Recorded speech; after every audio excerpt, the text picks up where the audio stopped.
they then empowered the Shona to become police officers, and they used them to raid and attack the Mthwakazi. And eventually, surely, to cut the long story short, the colonizers managed to bring together Mthwakazi and Mashonaland, or Mthwakazi and the Mutapa kingdom, into one kingdom, what they called Rhodesia, a state, a kind of a state. Now, you are bringing two kingdoms together, two kingdoms that were ruled separate together. And education was offered to the Shona because they were more so welcoming to the colonizers. They got a better education, and with education and modernity, they became a little bit more civilized than the Ndebele. They became more sophisticated than the Ndebele. And then at independence, I think you are aware about what happened with the Kukuraundi, where many Ndebele people strongly believe that it was a plan to eliminate the nation. It was a genocide.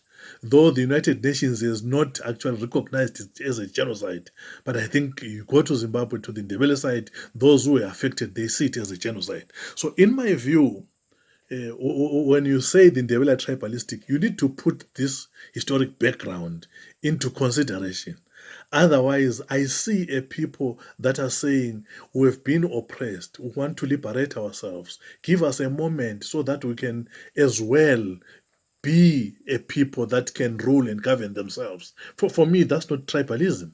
We may not agree on the modalities of how to best liberate the Ndebele from the current oppressions that they are experiencing. But you cannot ignore the fact that they are oppressed. It's a fact. So for you to say they are being tribalistic, why don't you look at both sides? Yes, they are being tribalistic if you say yes.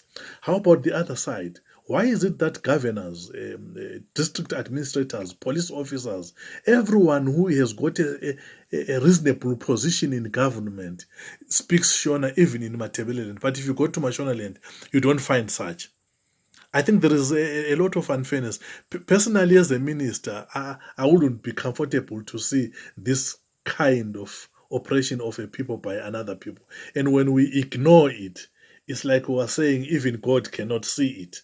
So for you, I think you need to restructure your question, or rethink it, or go back and do your history.